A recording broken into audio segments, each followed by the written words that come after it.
যোগ্য অযোগ্যের তালিকা প্রকাশের দাবিতে অনড় চাকরিহারা যোগ্য শিক্ষক ও অশিক্ষক কর্মচারীরা। এসএসসি সদর দপ্তরের সামনে আজও তাদের ধর্ণা অবস্থান কর্মসূচি চলছে। তবে সকালে ঘেরাও মুক্ত হন এসএসসির চেয়ারপারসন সিদ্ধার্থ মজুমদার। আজ আদালতে তার হাজিরা দেওয়ার দিন ছিল। আন্দোলনকারীদের দাবি, যতক্ষণ পর্যন্ত তাদের দাবি না মিটবে ততক্ষণ তারা এই আন্দোলন চালিয়ে যাবেন বলে সংগঠনের পক্ষ থেকে রজত হালদার জানিয়েছেন। স্যার যে সহযোগিতা করলে কি বলবেন স্যার, কি বলবেন স্যার?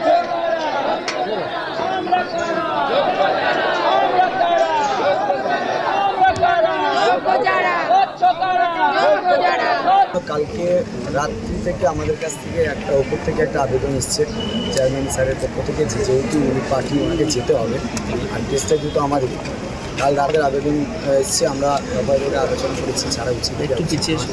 আজ সকালেও 2-3 বার আমাদেরকে এটা বলা হয়েছে, আবেদন করা হয়েছে যে যেহেতু কেসটা আমাদের যাওয়ার জন্য উনি বলছে, তো আমরা কী করতে চাই।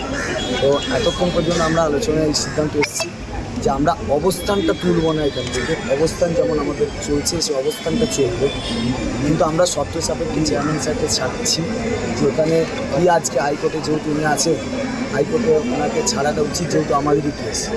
যেহেতু আমরা কোর্টের গেরোতে আটকে আছি, আমরা এমন কিছু কাজ করতে চাইছি যেখানে আমরা কোর্টে আবার আটকে যাচ্ছি। তাই আমরা আপাতত ওনাকে ছাড়ছি। এত শিক্ষা পর্ষদে যাবো আমরা লাগছে, কারণ হাইকোর্টের কেসটা শুনে তারপরে আমরা দিতেছি। আন্দোলনরত চাকরিহারাদের পাশে এসে দাঁড়িয়েছে জুনিয়র চিকিৎসকদের সংগঠন। ডাক্তার শামস মুসাফির বলেছেন, মানুষ গড়ার কারিগরদের ন্যায্য দাবির পাশে তারা রয়েছেন।